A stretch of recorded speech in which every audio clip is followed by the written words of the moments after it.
Sa pagiging leader, okay, makakaranas tayo ng burnout. Mag-burnout tayo, okay? Madadown tayo. Parang feeling natin na, ayoko na nga. Magpapatuloy pa ba ako sa gawain na ito? Siguro yung ilan sa inyo na nakaranas na yun, umalis na sa group chats. Okay? Umalis sa ministry, sa church. Kasi nga, ang daming problema. Problema sa pamilya, problema sa disciple. May mga pastors na umalis magiging pastors. Alright? Talaga nakaka-burnout. Okay? Nakakapagod. But by the grace of God, okay, meron tayong energy para magpatuloy. Meron tayong kalakasan para magpatuloy. And I want to encourage everyone, okay, na magpapatuloy ka, kapatid. Sa mga newly appointed leaders natin, I prophesy over your life, magpapatuloy ka by the grace of the Lord and by His words, okay? Kapatid, tuloy-tuloy pa tayo sa bawat isa na nandito, mga leaders, pastors, mentors, sa church, sa online. Tuloy-tuloy tayo sa Panginoon. Wala pong titigil, mga kapatid. Amen? Ito po ay pagkatawag ng Panginoon. At pag ang Panginoon ang tumawag, hindi niya tayo aalisin. Tayo lang mismo ang nag-aalis sa sarili natin sa pagiging leader. Amen? Because of some reasons, okay? Iba-ibang mga dahilan. Anyways, let's pray for a minute. Father in heaven, in the name of Jesus, God, we need the revival of the Bible. We need the Word of God. Sa oras, Lord God, na nanghihina kami, palakasin mo kami through the Word of God. Thank you so much, Lord God. We give you the glory. We give you the praise. Holy Spirit, speak to us, transform us through the Word of God. Thank you, Lord, in Jesus' name. Amen. Hallelujah. So, dalawang ating speakers ngayon or preachers. Kanina, si Brother Roland. Ayun, nakita niyo ba yung screen ko? So, ito po yung topic, no? Revival of the Bible. Ayan. Nakita po ba natin? Amen. Kita natin, no? So, not in the Bible, no? Iba yung in the Bible. Ibig sabihin ng in the Bible, listahan ng mga revival sa Bible. Pero when we say revival of the Bible, it simply put like the Bible gives us revival. Okay? Ayun po yan. When we talk about revival, hindi siya tradition. It's biblical. Okay? In medical term po yan, pag revival, yung namatay ng tao, muling nabuhay, revival tawag doon. May patay, muling nabuhay, revival tawag doon. Okay? In spiritual sense, yung Christian, yung tao, okay, yung taong wala sa Panginoon, okay, na-revive, bumalik sa Panginoon, tawag po ng revival. O kaya mga Kristiyano, on fire, unti-unti, nawawala yung, ano yan, fire sa Panginoon, tapos all of a sudden, namatay ng conference, o kaya mayroon naglayan sa kanya, tapos bumalik ulit yung apoy niya. That is revival, okay? At sa mga leaders po, lalo na pagbagong leader, no, napaka-hype niyan, napaka-on fire niyan. Pero pag nasubok na ng panahon niyan, okay, may mga times talaga nanghihina tayo as leaders. Tinatamad tayo as leaders. Okay? Hindi naman kasi nawala yung problema eh. That's why we need revival. Okay, and ito yung madalas natin ginagawa, no? Gumagawa tayo ng maraming ministries para ma-revive tayo. O kaya gumagawa tayo maraming entertainment para ma-revive ang church natin. One thing, okay, ito yung most, ano yan, I could say number one, no? Na nakakalimutan ng marami is yung revival of the Bible. Okay? Kalimutan muna natin siguro yung supernatural, no? Kilala nyo naman siguro ako, mga kapatid, na I love supernatural. I love the Holy Spirit. I love speaking in tongues, prophecies. Pero kaya gusto kong kalimutan muna yung mga supernatural na yan. Alright? Let's focus on the written word of God, the Bible. Alright? I would, sino sa inyo dito na parang okay lang kahit di ko maranasan yung speaking tongues, basta wag lang mawala yung Bible.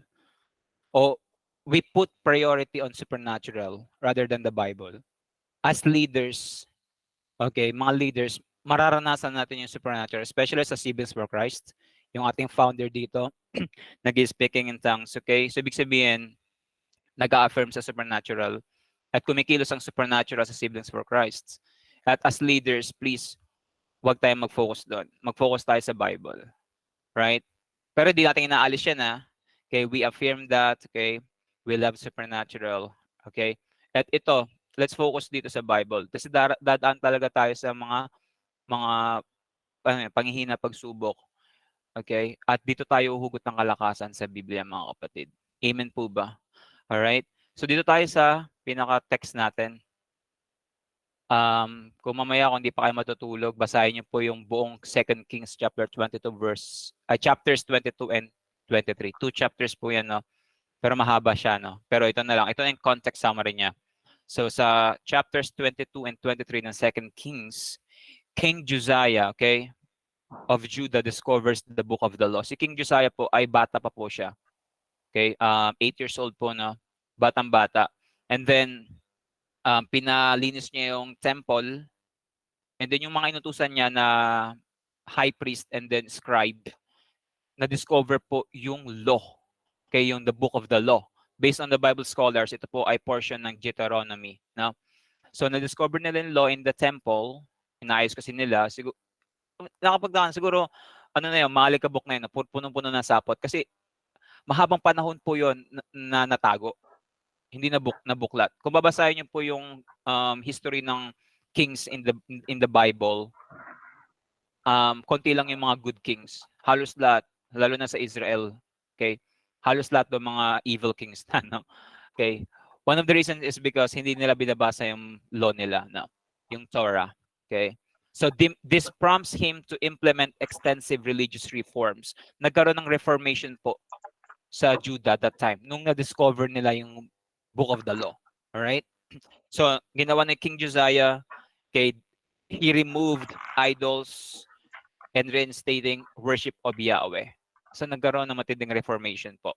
So King Josiah destroys idolatrous practices, renews the covenant with God, and fulfills prophecies against idolatry. And despite of his efforts, so Josiah dies in the battle against Pharaoh Necho II, leaving a legacy as a righteous judge, a righteous king in the Bible. So ayan po yung pinaka-context po ng chapters 22 and 23 patungkol kay King Josiah. Siya po ay righteous king. Okay? At sa panahon po niya, no, before pa, sa mga panahon niya, matindi po yung kasalanan ng Israel. Alright? Matinding kasalanan. So ito yung konting ano mo na to. Sino nga ba si King Josiah? Yon. Familiar po ba kayo dito? Siya po ay batang-bata, no? 8 years old. So King Josiah discovered yung konting portion ng Book of the Law in the temple. And then meron din kasing prophecies dun eh. Prophecies na kung saan paparusahan yung Israel, no? And then he implemented religious reforms in Judah. He removed idols and reinstated proper worship of Yahweh, our God. And he actively worked to eliminate pagan practices. He remembered as a righteous king in biblical history. All right? So, ito. Ayan. Number 1, the book of the law was found. Basahin natin dito sa verses 8 and 10. Okay, Bible reading tayo. Sino naboboring sa Bible reading? Okay? Maboring muna tayo ngayong gabi na. Then Hilkiah, the high priest. So yung Hilkiah po, siya po high priest. Siya po inutusan. Okay? Kasama si Shaphan. Si Shaphan na scribe. Para siyang sekretary na tagasulat. Yan. So Hilkiah, the high priest, said to Shaphan, the scribe, I have found the book of the law in the house of the Lord. And Hilkiah gave the book to Shaphan. Yung mga scribe kasi marunong na magbasa ng book of the law yan eh. And he read it. So Shaphan the scribe went to the king, bringing the king word saying, your servants have gathered the money that was found in the house and have delivered it into the hand of those who do the work, who oversee the house of the Lord. Then Shaphan the scribe showed the king, saying, Hilkiah the high priest has given me this book. And Shaphan read it before the king. So natagpuan nga nila yung book na yon. Binasa nila yung sa harapan ni King Josiah. Okay? Ano nangyari nung narinig ni King Josiah? Ito na. King Josiah humbles himself. Ano kaya narinig niya? No? Ito ba ay patungkol sa promise? Ito ba ay blessings? Okay? Now it happened. Verse 11 na po. When King Josiah heard the words of the book of the law, that he tore his clothes. Highlight niyo po sa Bible niya, mga kapatid, no? Please open our Bible, no? He tore his clothes. sinira niya, winasak niya yung damit niya. Okay? Sa Bible po, sa Old Testament, yung mga hari pag ganyan, no, pinapakita yung regret, pinapakita yung talagang sorrow, yung matinding kalungkutan, okay? Hinagpis, grieved. Ganun ang naramdaman ni King Josiah nung narinig niya yung Book of the Law. Kasi sa Book of the Law, sinulat doon yung mga kasalanan ng mga ninuno niya. At dahil sa kasalanan na yon, okay, may mangyayaring parusa sa Israel. Yung narinig niya yon, okay, nagkaroon ng sense of conviction sa kanya. Nagkaroon ng sense of conviction. Nagkasala kami, nagkamali kami. Karapat-dapat kayo maparusahan. So, ang ginawa niya, he tore his clothes, no? He humbles himself. He humbles himself, okay? Nagpakumbaba siya sa Diyos. At next, Josiah seeks the Lord. Okay? Hinanap niya ang Panginoon. Verse 12 and 13 po tayo. Then the king commanded Hilkiah the priests, Ahikam the son of Shaphan, Akbor the son of Micaiah, and Shaphan the scribe, and Azariah, a servant of the king, saying, inutusan niya yung mga tao na to. Sabi niya sa mga tao na to, go inquire of the Lord. Yung word na inquire, okay, it's a kind of prayer. You're gonna talk to God. Go seek the Lord, go pray to the Lord, go ask the Lord, inquire the Lord, ask the Lord for me, for the people, and for all Judah concerning the words of this book that has been found. For great is the wrath of God. Okay? For great is the wrath of the Lord. Ayun yun, wrath of the Lord. Yung galit ng Panginoon dahil nga grabe yung idolatry ng Israel. Okay? For great is the wrath of the Lord that is arose against us because our fathers, yung mga ninuno nila, have not obeyed the words of this book to do according all that is written concerning us. Okay? So natagpuan yung Book of the Law na mahabang panahon nakatago, nabasa, narinig ni King Josiah, nagkaroon ng conviction sa puso niya, nagkaroon ng pagsisisi, nagkaroon ng humility. Okay? So ang ginawa nila, hinanap nila ang Panginoon, tumawag sila sa Panginoon patungkol sa narinig nila doon sa Book of the Law. Alright? So sa sequence na yan, mga kapatid, ang nangyari sa Israel matindi. Sa Judah. Okay? Ano nangyari? Nagkaroon ng revival and reformation sa lugar nila sa panahon ni King Josiah. Okay? Spiritual revival and reformation broke out. Ang tindi kasi, ganito nangyari, na-delayed. Hindi naranasan ni King Josiah yung parusa. Okay? Naranasan yun yung mga sumunod pang mga kings.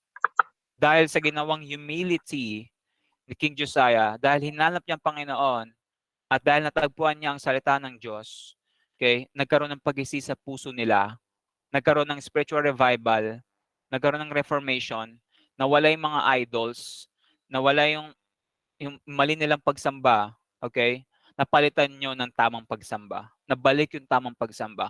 Nakita mo ba natin? This is revival, no? Revival, hindi siya yung naranasan ko yung Holy Spirit na apoy. Okay, that's part, that's symbol of the Holy Spirit, no? Pero kung wala naman nagbabago sa buhay natin, that is not a revival. Naranasan mo lang yung manifest presence ni God. All right? Genuine biblical revival, okay, brings transformation. Inaalis yung mga idols sa atin, buhay. Amen? Inaalis yun. And then, napapalitan nyo ng tamang pagsamba. May pagbabago po, no? Ayun po yung revival na binabanggit ng Bible, mga kapatid. At tayo mga leaders, of course, we want to experience revival. Amen? Ulitin ko po yung revival po. May mga times na darating sa buhay natin na manghihina tayo, nawawala na yung prayer life natin.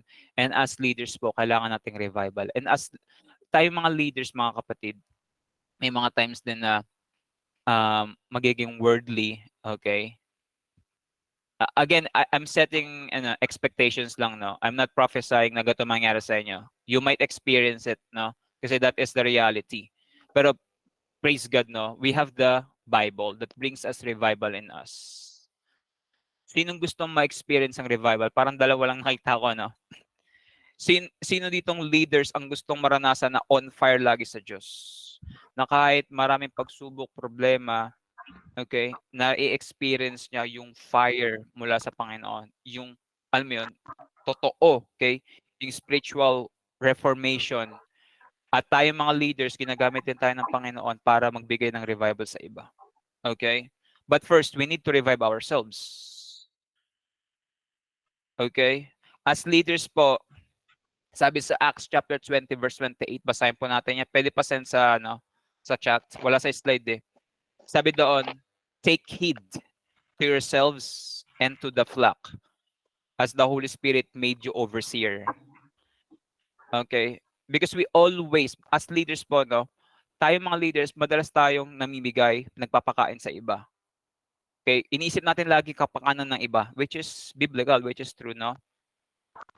Lagi natin iniisip paano lalago si brother, paano lalago yung mga hawak ko, paano lalago yung mga leaders na to na handle ko. Alright, pero nakakalimutan natin yung sarili natin. Sabi doon sa Acts chapter 20 verse 28, take heed to yourself and to the flock. So before the flock, we need to check ourselves first. Amen? Okay? Yung word na take heed sa Greek ay proseko, which means to be attentive to be attached to, or addicted to. Sino yung mga IT dito? Pag IT ka, may mga binabantayan kayong mga codes. Lalo na pag nasa internet, kayo? Nasa data. Siyempre, baka mapasok ng mga hackers yun. So, you keep you keep your eye on it. Yung mata mo nakatingin sa mga codes, no? Baka may makapasok ng mga hackers eh. Kaya biglang masira yung database ninyo. Okay, lagot kayo. Right? Nag-gets ako ng mga IT dito, no? O kaya pag ganito, mga mothers. Sino yung mga mother dito? Mga nanay. May mga anak po kayo naging 1 year old, 2 years old. So, pag full-time mommy ka, talaga yung mata mo, nakatingin sa anak mo. Lalo yung pag anak mo, nagaano na, gumagapang na, naglalakad na. Ayan yung proseko. Nakatingin ka, nakafocus ka, nakabantay ka. Okay? Yung mata mo, kaya hindi mo nawawala sa kanya, nakatingin.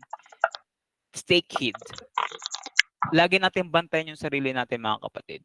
Baka kasi lagi tayo nagbibigay ng revival sa iba, lagi tayo nagpapakain sa iba, nakakalimutan natin yung sarili natin. Alright? Delikado po yun. Kaya nga sabi ni Apostle James na ang pagiging teacher hindi basta-basta, accountable po tayo. At tayong mga leaders, expectation po sa atin na marunong tayo magturo sa iba. Hindi man yung level na pagiging teacher, kagaya sa mga Bible school, pero bilang leaders po, lalo na yung mga newly appointed leaders natin kanina, o ngayong araw, expectation po sa atin na marunong din tayo magturo ng salita ng Diyos sa iba. Pero ang problema, kung wala tayong alam sa Biblia, paano tayo makapagturo sa iba? Amen? That's why we need the revival of the Bible. Amen? Huwag po natin kakalimutan ng revival of the Bible. Baka revival of the Holy Spirit tayo. Lagi pong may Holy Spirit and Bible. Hindi po pwede maghiwalay ang dalawa. Amen? Hindi pwede maghiwalay ang Holy Spirit at ang Biblia. But tonight, again, I want to emphasize the Bible. Alright? Paano nga ba? Alright, ayun. Spiritual revival is impossible without the written Word of God, the Bible. If we want to experience spiritual revival, spiritual fire sa ating mga sarili at sa ating community, kailangan natin ng salita ng Diyos. Amen? Kung walang salita ng Diyos, hindi tayo makakita ng spiritual revival. Hindi tayo makakita ng spiritual reformation. Okay? So ito na, paano nga ba? Una-una, get your Bible. Okay? Get your Bible. Ayun yung number 1 step eh. If you want to experience the revival of the Bible, if you want to, endure sa lahat ng mga pagsubok bilang leaders, unang-una, number 1 discipline, get your Bible. Eh, ang problema, last time na nagbasa tayo ng Bible, nakarang araw pa. Be honest to mga kapatid, no? Kailan tayo huli nagbasa ng Biblia? Baka kahapon pa. O kaya yung nakarang araw pa, okay? I pray, no, na correct yun yung gabi, no? Sorry, Lord. Starting tomorrow, Lord, lagi kong papag-aralan ng Bible. Okay? Mamaniwala kayo sa hindi. for 9 years, ito lagi kong tanong sa mga kabataan, kailan ka huli nagbasa ng Bible? Maniwala kayo sa hindi, ang dami din nagbabasa ng mga kabataan ng Bible. Right? Active lagi sa ministry, sa entertainment, active sa church, pero di nagbabasa ng Bible. Okay, at yung mga nababackslide na mga kakilala ko, number one reasons bakit sila nawala sa Panginoon, o kaya nagiging worldly because of, walang disiplina sa pagbabasa ng Biblia. Okay? So number one po, if we want to experience revival in our hearts, if we want to experience revival in our family, in our community, we need to get our Bible. Ayun po yung unang disiplina, mga kapatid. Okay? Basahin, pag-aralan ng Biblia. Next, ito muna. 2 Timothy chapter 3 verses 16 and 17. All scripture is God-breathed and is useful for teaching, rebuking, correcting, and training in righteousness, so that the servant of God may be thoroughly equipped for every good work. All scripture from Genesis to Revelation, even though iba-ibang dispensation yan, pero meron po mga principles and moral na makuha tayo dyan, okay? All scripture is God-breathed. Okay? May kinasiyan po ng Panginoon yan, and that is useful for teaching, rebuking, for correcting, actually for everything eh.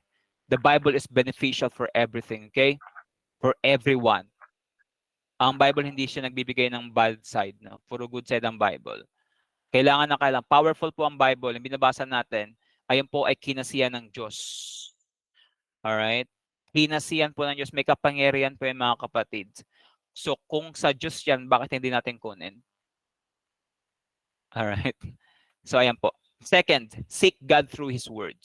How to seek God? Number one discipline po, read the Word of God. Very basic po ang pagbabasa ng Bible. Hindi dapat siya katamaran, hindi dapat siya kalimutan. Ayun po yung number one. Para lumago po tayo as Christian, hindi lang basta leader. Let's say Christian, okay? Ayan po yung disiplina na dapat nating ma-achieve. At yung katamaran ay ma-overcome natin. Tamad yung mga Pilipino sa magbabasa eh. Hindi lang Christian, talagang Pilipino tamad. Alam niyo ba, yung reading comprehension natin bagsak. Tayo ate number one sa bagsak na reading comprehension sa Asia or sa mundo. Tama po ba? Nabasa ko lang yung nakaraan eh. Bagsak yung ating reading comprehension. Unang-una kasi tamad ang mga Filipino magbasa. O kaya pangalawa, kung nagbabasa, hindi inuunawang binabasa. Tayo mga Christian, dapat mawala na tayo sa ganyong disiplina or attitude or character. Bilang Kristiyano po, lalo ng mga leaders, again, I'm speaking with the leaders right now, okay? Sa SFC o kaya outside sa SFC, maging disiplina po natin yung pagbabasa ng Biblia. Amen po ba? Pag may nagtatanong sa akin, Brother Reggie, paano mo binabasa ang Bible? Binabasa ko lang. Alright. May Bible calendar ako from Genesis to Revelation. Pwede niyo pong gawin yan sa 2024, no? Meron po kayong Bible calendar. Basahin niyo po yan. This year, 2024, basahin niyo po from Genesis to Revelation. And then sa 2025, ibang version naman. Let's say NIV, next year NLT. This year, New King James Version ang binabasa ko eh. Patapos na rin ako, Revelation na rin ako sa New Testament eh. Alright? Every year, siguro panglima ko na itong basa sa Bible from Genesis to Revelation. Nag-start ako 2017, nag-start ako. O 2019. Right? Discipline na yun, mahirap siya, to be honest. Super hirap, pero pag na-overcome mo yan, napaka-powerful. Alright? Ayan, next, study the Word of God. Ito, advanced na to ha. Mga leaders na tayo, syempre, we need to go beyond just reading the scripture. Bilang leaders, hindi lang tayo basta nagbabasa lang ng Bible. Dapat, we need to go beyond that, okay? Pag-aralan ng Bible. Unawain. At umalis na tayo dun sa SOP, yung scripture observation, application, prayer, right? Maganda yan sa mga bago, no? Mga batang Kristiyano. Pero tayong mga leaders, let's go beyond that, no? Nag-aaral tayo ng hermeneutics. Napakahaba ng hermeneutics, no? Apply natin yan sa sarili natin pag-aaral ng Biblia. Ang mahirap nun, pinapag-aralan natin yung hermeneutics, hindi natin ina-apply. Sayang din yung pagtuturo ng mga mentors natin, ng mga teachers natin sa hermeneutics, kung hindi naman natin ina-apply sa sarili natin. Amen? So bilang leaders, let's go beyond that, okay? Apply natin yung hermeneutics. Pag may nabasa tayong Bible verse, ay akin to. Okay? Ay akin to. Ay ito meaning niyan. Ganito meaning niyan. Okay? Umalis na po tayo sa ganun. What is the meaning of this Bible verse to you? Mali po yan. What is the meaning of the Bible verse? Ganyan lang siya kasimple. No? Ano meaning niyan? So sa pag-aaral ng Bible, talagang kailangan mo ng oras, panahon. Alright? Instead na pumunta tayo sa Facebook, mag-scroll sa YouTube, TikTok, doon tayo mag-scroll sa Bible. Amen? We need to seek God through His Word. Ang ibig sabihin ng seek, you need to search out. May investigation na nangyayari. Hindi siya yung pag nabasa mo, okay na yan, may conclusion ako. Hindi. It takes time to search out the intended meaning of what you are reading. No? May hermeneutics, maging exegetical pa tayo, exegesis. Okay? May homiletics pa nga exposition. Right? May nagtanong nga sa akin kay Reggie, paano niya po pinapag-aralan ng Bible? Binigyan ko siya ng listahan ng Bible software na binaano ko. May mga nagtatanong sa akin. Alright. Aside sa Bible reading, share ko lang sa inyo mga leaders, no? Pag hindi ko to ginawa, hindi ako makakatagal as a leader, no? Again, kung walang Bible, hindi ako makakatagal as leaders. Super dami ko na-encounter na problema, pagsubok. May mga times na gusto ko nang umalis. May mga times na ayoko na mag-lead. Pero sabi ni Lord, go back to the Word of God. Ayun lang. Okay? May times pa nga nun sabay-sabay yung problema physical, emotion, ang dami problema. Sabi ni Lord, go back to the Word of God. Alright? Ito yung number 1, okay, na inahawakan ko as leader. Sabi nga ni Brother Ron kanina, yung mga pastors, mentors natin, makakatulong yan, pero hindi sa lahat ng oras pagkakataon makakatulong sa atin sila. Okay? At ako rin, no? Hindi rin ako sa lahat ng pagkakataon, matutulungan ko kayo. Pero may isang garantiya na makakatulong sa atin, yung Word of God. Amen? Andito lahat ng kasagutan, andito lahat ng encouragement sa Word of God. Alright? And as leaders, again, accountable po tayo as leaders. Tagapagturo po tayo. Accountable po tayo. Please, let's go beyond. No? Sa 2024, challenge ourselves na mas laliman pa po natin yung paghahanap sa Diyos. Yung pagsisik natin sa Diyos sa pamagitan ng salita niya. Alright? Ayun nga, may tanong nga sa akin. Sabi ko, sige, aside sa Bible reading, ina-apply ko yung hermeneutics, ina-apply ko yung homiletics, okay? Yung exposition, then gumagamit ako ng mga commentaries, mga theological books, Bible software, kagaya ng Blue Letter Bible, Logos, ang dami, no? Alright, wag kayong ma-overwhelm, no? Part ng leader yan, no? Mag-aral ng talagang subsuban, no? Ang dami, no? Ayun yung mga madalas kong ginagamit. Right? Iba-ibang mga versions ng Bible. Iba-iba, yan. So, if we seek the Lord through His Word, talagang seek. Okay, but share ko sa inyo to. I'm trying to, impart kung ano ibig sabihin ng seek. Yung seek kasi hindi yung binasa mo lang yung Bible ng yung isang chapter ng 3 beses. Hindi po yun. Yung seek, meron pong investigation. Meron pong effort na binibigay ka. Binibigay kang oras, 1 hour, 2 hours, 3 hours para maunawaan mo yung sabi ng Diyos through the Word of God. Naranasan na po ba natin yan? Yung talagang kilay natin na sunog na kakahanap ng meaning ng Bible verse na to. Alright? Nakapanood ka na ng maraming preachings kasi gusto mong maunawaan yung sinasabi ng Diyos sa'yo. That is seeking. Ayun yung paghahanap sa Diyos. May effort na nangyayari. Amen? May oras kang nilalaan sa Diyos para hanapin siya sa magitan ng kanyang salita. At pag ginawa mo yan, mga kapatid, makapangyarihan yan, no? May experience mo. Sabi ng Panginoon, no, sa Hebrews, share ko sa inyo to, Hebrews chapter 11. Verse 6. Basahin ko sa Bible na.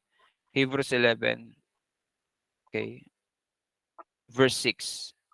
Sabi dito, Without faith, it is impossible to please God. For he who comes to God, ikaw to. For anyone who comes to God must believe that He is, and that He is a rewarder of those who diligently seek Him. Diligently seek Him. Okay? So kung tayo po, yung reward na binibigay ng Panginoon, depende po yun sa attitude ng puso natin kung paano natin siya sinisik. Okay? At ang Panginoon, binibigyan tayo ng reward sa tuwing inahanap-hanap natin siya. Okay? At ang salita ng Diyos, powerful po mga kapatid. As we seek the scripture or the God through the scripture, let the Bible speak to us. Let the Bible speak to you. Nagsasalita po ang Diyos through the Word of God. At ang Diyos po, okay, the Word of God is spirit and life. Kunin ko yung Bible verse niya na. The Word of God, the Word is spirit and life. Okay, dito yan sa John chapter 6 verse 63. The words that I speak to you are spirit and they are life. So every time we read the Bible, every time we study the Bible, every time we let the Bible speak to us, merong buhay na na-impart sa atin, merong revival na na-impart sa atin, merong kalakasan, merong fire na na-impart sa atin, and that is everlasting. Hindi po siya hype. Hindi ka on fire mga kaibigan mo sa church. Pag nawala yan, mawawala ka na rin sa pagiging on fire mo sa Diyos. Pero kung on fire ka dahil sa salita ng Diyos, kahit wala ka ng kasama, on fire ka pa rin. Because the Word of God stands still. Amen? John 6:63, maliwanag yan. The words of Jesus Christ are life and spirits. It regenerates us. Kaya mga leaders, please, wag aalisin yung oras natin, ating panahon, ang ating pag-ibig sa salita ng Diyos. Basahin ang salita ng Diyos, unawain, search out, okay? Seek the Lord through His words. Give more time to search out the scripture. Okay? Give more time. May mga Bible software po tayo, no? May mga commentaries, pwede po natin yan. Pero consult tayo sa mga pastors, leaders natin, no? Baka kasi binabasa natin commentary ay hindi pala tamang katuruan. Consult natin sa ating mga pastors and mentors. Tama po ba yung binabasa ko na to? Ganun po, no? Sasabihin po nila kung tama yung binabasa natin. Amen? Patapos na tayo, no? Hebrews chapter 4, verse 12. The Word of God is living and powerful.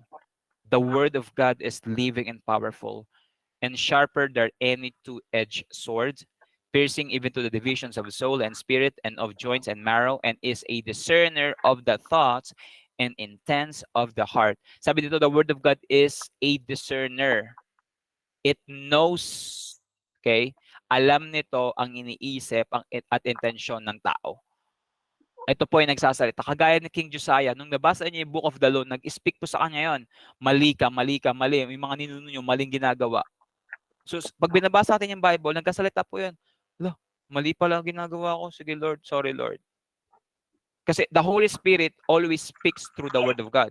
Pag binabasa natin yung Bible, ang Holy Spirit po, ini-illuminate ang Bible. Ini-illuminate, nagliliwanag po yun. Ibig sabihin ng illumination, dito natin kinuha yung word na photography, no? Yung illumination. Kumbaga, nakaka-capture mo. Yung hindi mo nakikita, makaka-capture mo. Makikita mo siya bigla. Magliliwanag siya sa'yo. Ganun pala yun. Yung mga ganung moments na, illumination po yun. So, kaya kung di tayo nagbabasa ng Bible, paano magsasalita ang Diyos sa atin through the Holy Spirit? If you want to hear the word, if you want to hear God, read the Bible. Okay, amen? So, spiritual revival is impossible without the written word of God, the Bible. Ito yung kailangan natin ngayon. Okay? Revive leaders, revive people. Tayo mga leaders, kung tayo ay revived, okay, we can revive others. Paano tayo magbibigay sa iba kung wala naman tayo? Amen? Paano tayo magbibigay ng Word of God sa iba kung wala rin naman tayong Word of God sa sarili natin? Kung nagkukulang tayo. The Holy Spirit always works accompanied with the Word of God. Ang Holy Spirit po, hindi siya kumikilos ng walang Word of God. At hindi magiging against si Holy Spirit sa Word of God. So kung gusto nating malaman kung ang ginagawa ba natin ay tama, puntahan natin ang Word of God. Okay? Lalo na sa supernatural ministry. Alright? Pag puro Holy Spirit tayo, walang Word of God, delegado po yun. No? Kailangan po dalawa yan. They are intertwined. Hindi po sila naghihiwalay. Ang Holy Spirit at the Word of God. Amen? Tapos na pala tayo. Alright? So I just want to encourage everyone, mga leaders, mga magiging leaders, give more time, okay, searching the Word of God. Amen? Ayun ang kailangan natin. Powerful Word of God. Balik rin natin ang mundo. The Word of God is the Word of God, period. Sabi sa John 6:33, the words of Jesus are spirit and life. Okay? At sabi ni Jesus Christ sa John 15, abide in me and I will abide in you. We can abide in Christ through the Word of God. Amen? Search out po natin mga kapatid. And that is the revival of the Bible. Okay, let's pray for that mga kapatid. Na ang mga simbahan ng mga churches ngayon, ang maging center ay yung Word of God, hindi entertainment, hindi concert. Alright? I'm not saying na mali yung mga bagay na yan. Ginagamit yun to, ano yan, like for evangelism purpose. Pero kung ganun lagi tayo, puro program, puro palaro, okay, yung mga ganyan, tapos hindi na nalilift up yung Bible. Nako, kaya wala pong revival sa bansa natin, but walang revival sa church natin kasi hindi nalilift up yung Bible. Pero pag once na ang Bible matagpuan ng bawat isa, unbelievers man yan, believers man yan, kung ang Word of God ay i-priority po natin, ma-experience natin yung biblical revival. Ma-experience natin yung spiritual reformation sa generation natin ngayon. Amen? Ayun po. Kasi ito, ang salita po ng Diyos, ito po yung tinitwist ng demonyo. Okay, tinitwist po ng demonyo yan. Kaya ito yung lagi tinitira kasi ito po ay makapangyarihan at ito yung nagdadala ng buhay sa bawat isa. Amen? Ayan po mga kapatid. Let me pray for everyone. Okay? Father in heaven, in the name of Jesus Christ. Lord, for